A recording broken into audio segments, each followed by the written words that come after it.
Mvula Road, heading east towards the top. I'm just trying to figure out where the leopard sighting is. Here a road going.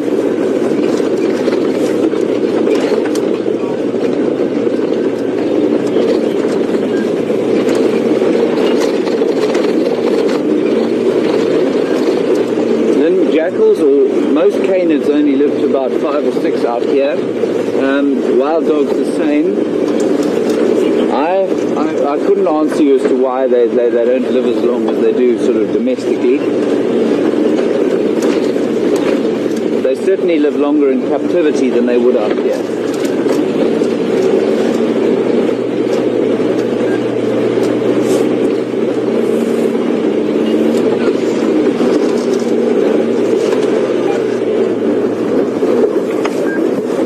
We've had the leopard here. Aubrey managed to find her. We're just going to figure out where she is before we move in. I went down here, but I was stopping there. Now I had the yellow calling. Okay. Reckon down the road. Well done. Just the one, the female. Okay, male. Okay, so we're looking at a male leopard here, hopefully. Just gone down in there.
Alarm calling down there. Keep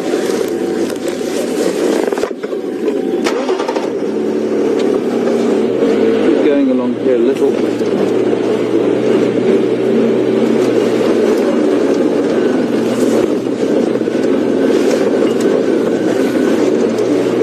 going to go in there. Follow Aubrey, who has actually seen the leopard. Got a better idea of its direction. There we go, they've spotted him.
camera lens is coming up.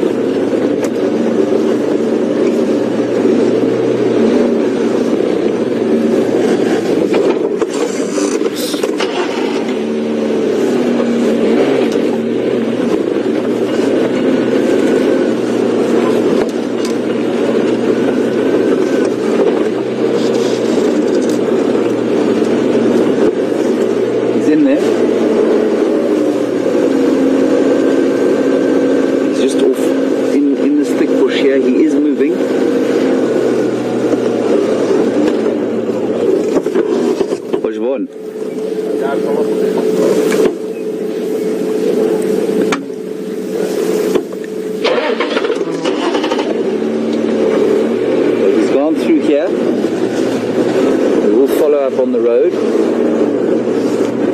don't want to plough through there.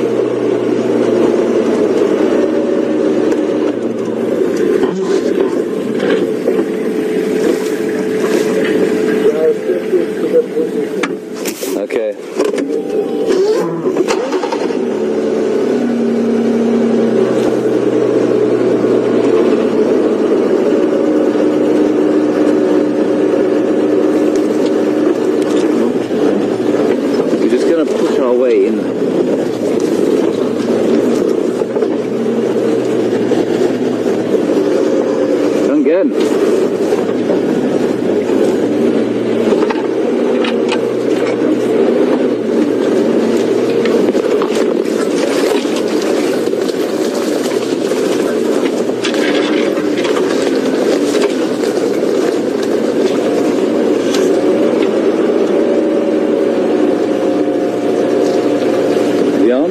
Any sight?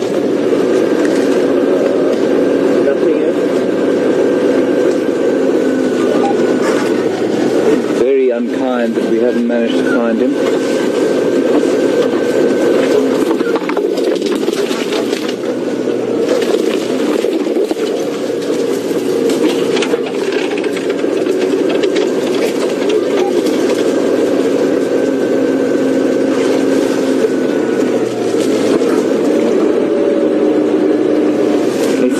Behind us.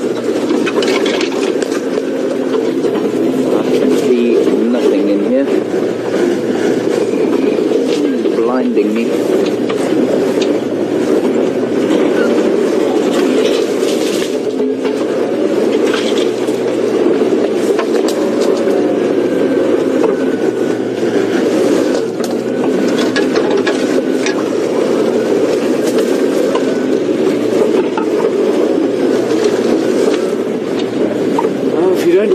Animals, you don't appreciate them quite otherwise.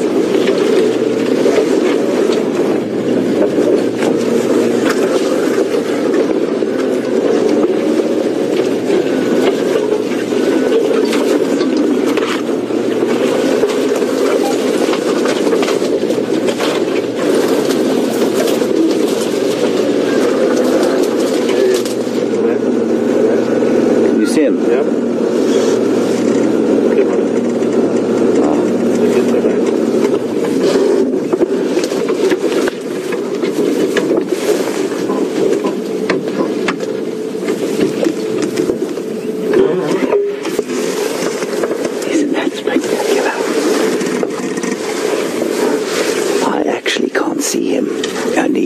Can. I'm stuck behind a porcupine bush. Oh, there he is.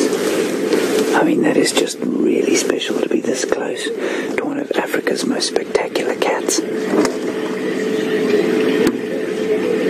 Oh, that's epic. My first leopard.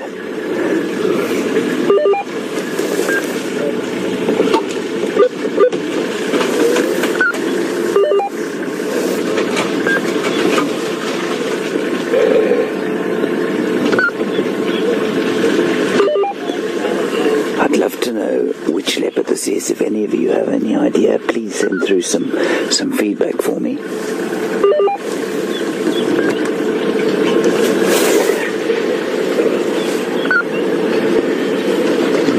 He's been in the odd war, this chap. His ears are pretty gnarled up.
and shoulders.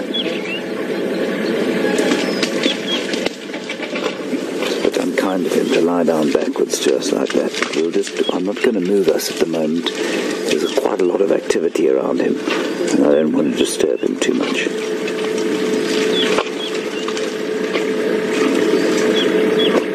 Beautifully backlit there.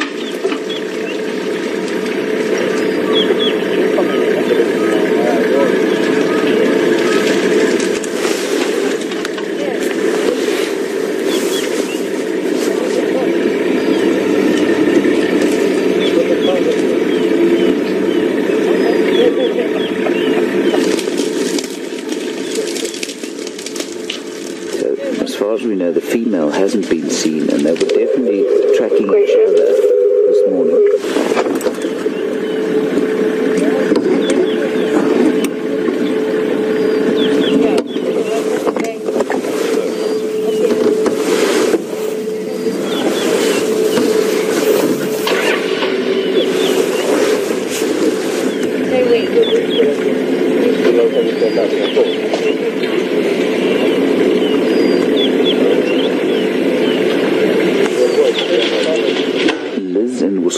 Welcome to this glorious African morning. Liz, you'd like to know if he's eaten since he ate a hare with Mark. I'm assuming therefore that you've recognized this leopard. Probably Mvula then. I have no idea, I'm afraid. He looks pretty well fed, but certainly not just off the back of a big kill. So he may have had another hare or two, but he hasn't eaten anything big since then. He's clearly quite tired after the evening's exertions. I'm not going to move around the front of him just yet. We're just going to leave him to go. Leave him to lie there for a while.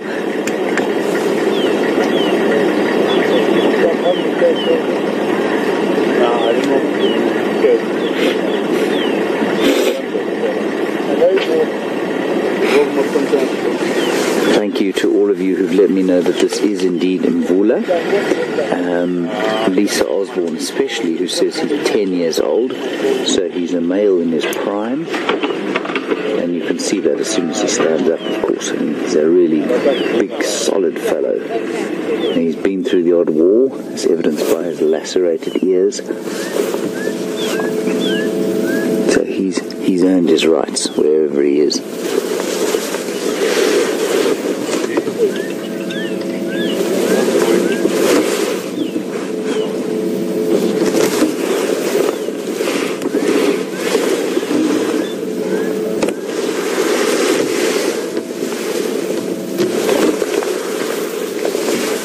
Sit here another 5 minutes or so to make sure that he's not going to move, and if he doesn't move, we'll try and get round the front of him so we can get a look at his face.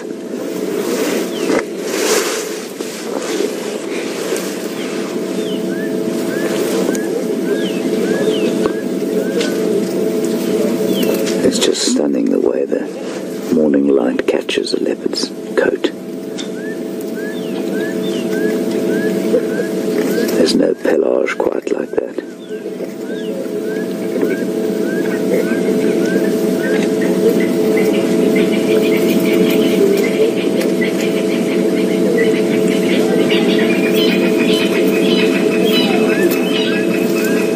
Each rosette perfectly formed on his back.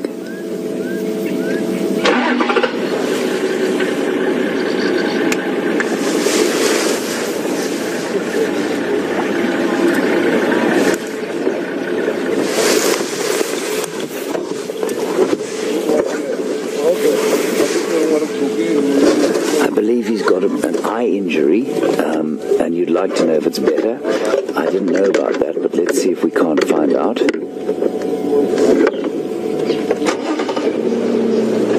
Hold on a second, I'll see if I can get a view in the front.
can't get round the front of him.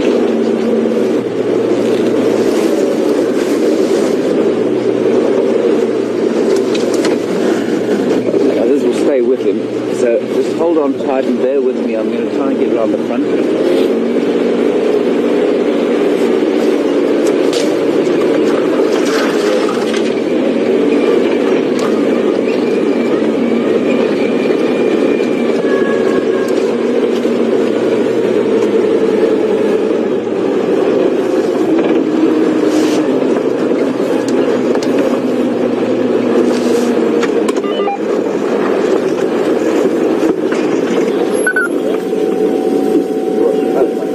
Just in here.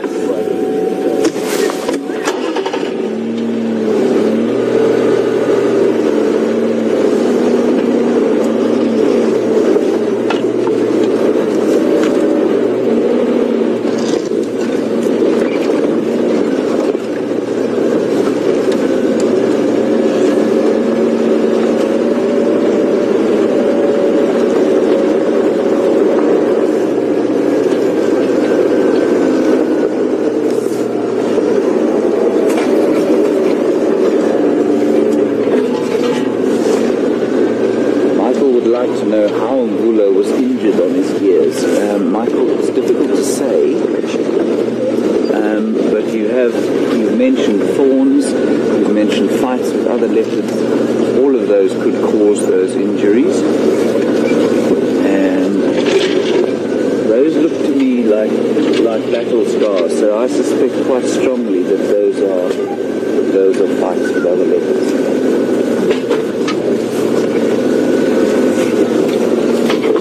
Have even seen ever fight.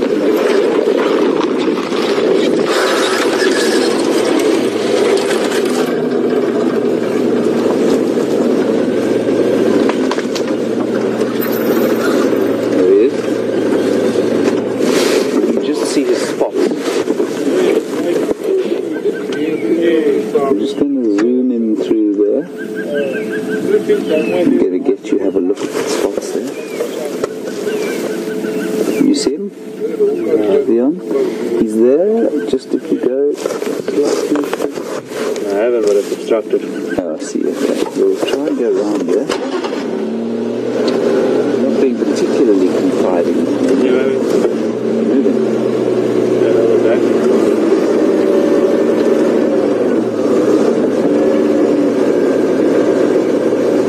There you go. Let's just wait here and see what he does. I've had a pretty good view so far. I don't want to disturb him too much.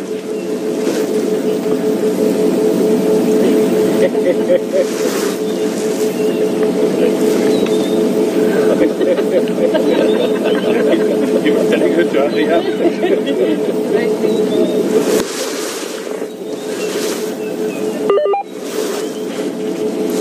Look at his face.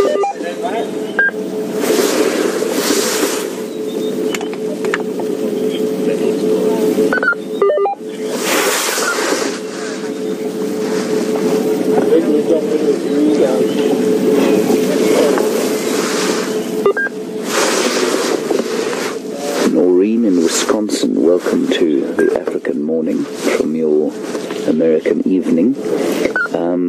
You'd like to know if these leopards purr like sort of a domestic cat would. The answer is no, they don't purr, but they do make other kind of vocal noises. Remember that the members of this cat genus, which is Panthera, which includes the lions, leopards, tigers, and jaguars. I think the jaguar is a similar genus. If they have what we call an ossified larynx, so the larynx is hard, which means they can't make soft sounds like, say, a domestic cat can. They might grunt in sort of appreciation at times, but they don't purr, because remember they want to spend as little time drawing attention to themselves as possible, and any sound that comes out of that immense throat that they have, it tends to be a fairly blood-curdling growl. From cheetah, though, I have heard cheetah make a purring noise. They don't have the same ossified larynx or bony larynx, and so they're able to make a more sort of purring sound.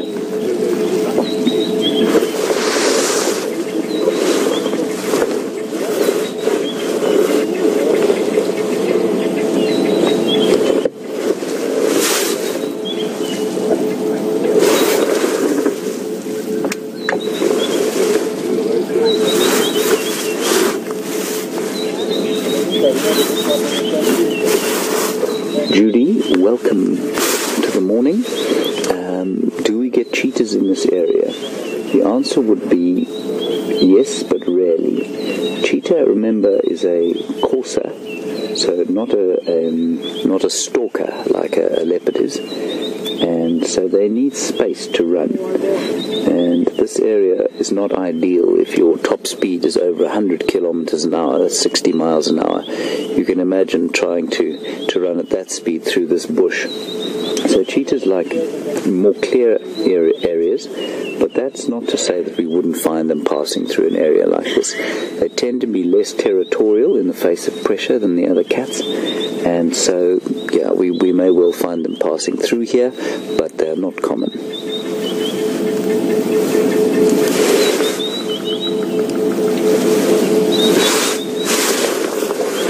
I'm going to try and sneak around and see if we can't get a better look. Of course, he'll probably move almost immediately.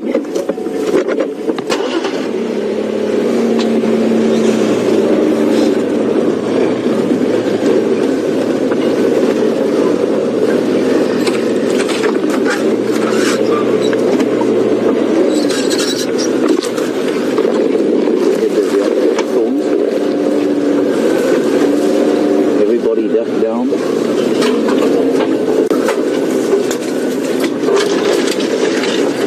Maybe leave it.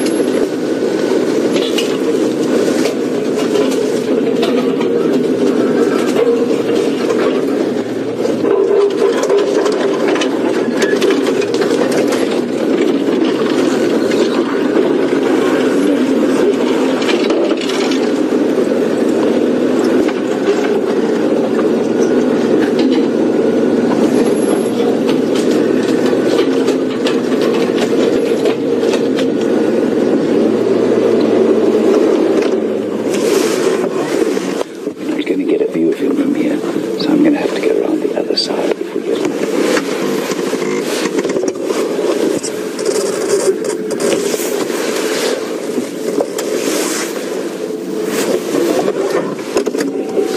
Okay, we're going to go around the other side. We can't see him.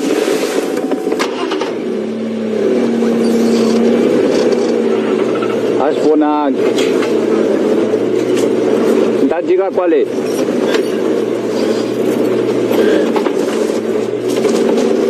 Shafam.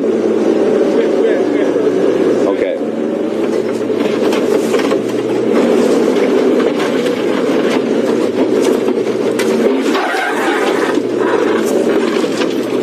May destroy the vehicle versus this little exercise.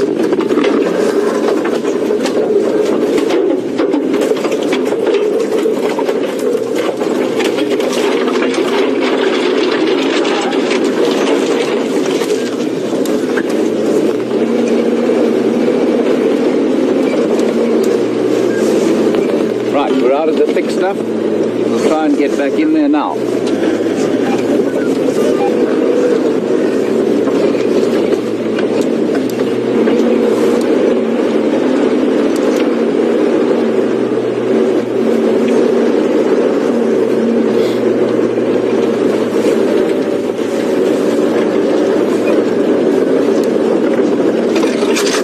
This looks like a better area to go into.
That's a much better view. Still cleaning himself after a night of hunting and territory marking. And from the tracks that we saw this morning, probably also following a female.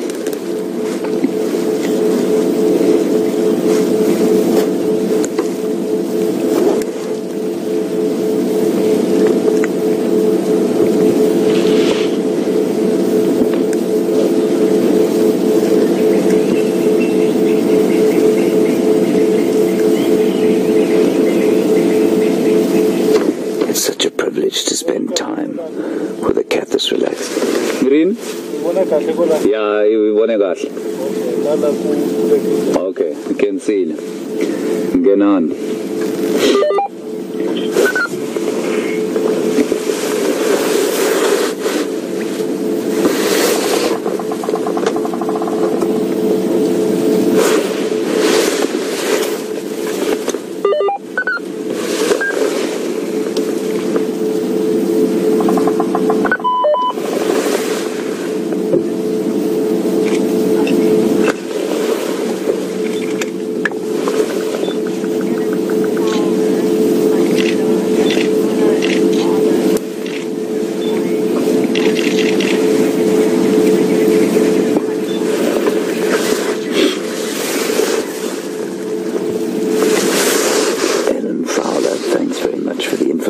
On this leopard's offspring.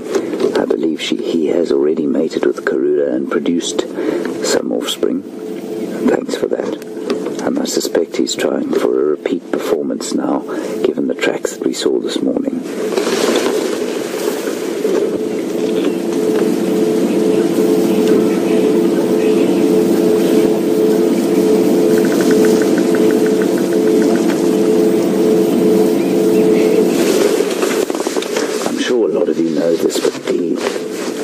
Sort of accepted way of identifying leopards is from the unique spot pattern that occurs just above the whiskers. And while we can recognize him from his tattered ears, his ears will either become more tattered or heal, and things will change over time. But that spot pattern remains the same from when they're cubs. It looks to me like he's got 3 spots there on his left-hand side.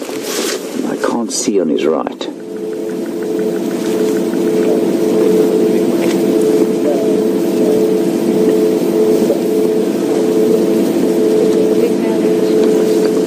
And so often what happens is a new leopard will come into an area and people will start guessing frantically as to who he is and where he's come from and who his parents could be and who his mother could be, and we get very enthusiastic about predicting the family trees.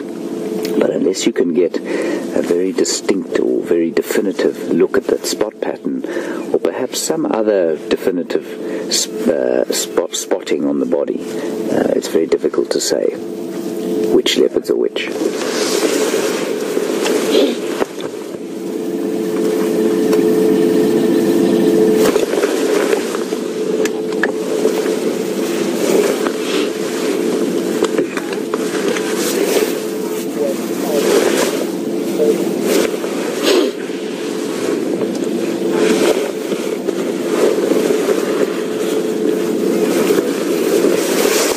Syracuse, welcome again. I hope you're enjoying the sighting. You would like to know, if Karula is 10 years old, how many breeding seasons she has left. Well, we wouldn't really talk about breeding seasons with leopard. We would probably just talk about it in terms of litter. If she produces a litter, and that litter survives, or even one of those cubs survive, they will stay with her for about 18 months to 2 years. She will probably then breed, mate again 6 months after that. So you can say that she'll produce cubs on average between every 2 months and 10, at least 2 years and 10 months to 3 years. So given that it's unlikely she'll produce a litter after the age of 16, she's probably got another 2 litters to go. Sometimes that breeding interval can be brought down. So say the cubs leave her earlier than 2 years, she'll mate again pretty soon after that. So she's got between probably 2 and 3 chances to breed again.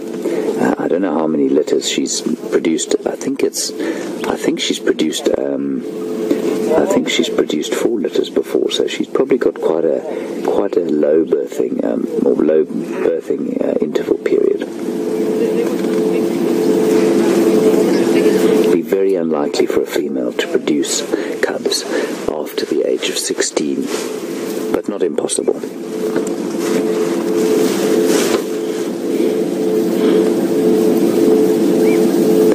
Now you can imagine, some of you have been with me for the last few days while we've been chasing around leopards, how easy it would be to miss an animal like this in the grass, how many we may have driven past.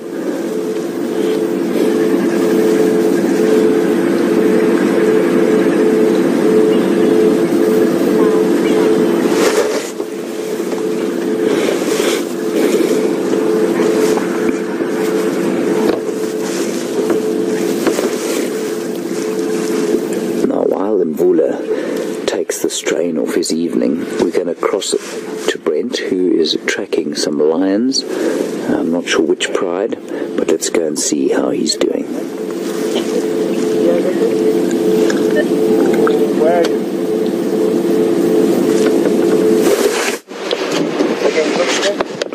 Welcome back, everyone. I have been having a fantastic time with James and Mvula. We tracked those other female leopard tracks. Unfortunately, they crossed off out of our northern boundary. So then we've been tracking a male lion the rest of the morning, and he's crossed out of our eastern boundary. So the tracks just aren't happening with us this morning. We've now just found quite fresh female leopard tracks. So we're going to follow up on these for a while, and hopefully our luck changes. We heard some kudu alarm calling earlier, but it was really far from us, and we couldn't figure out exactly. And it was in one of these big areas where there's no roads. So hopefully, whatever they were alarming at does venture out onto a road, or we are able to track her to where she is.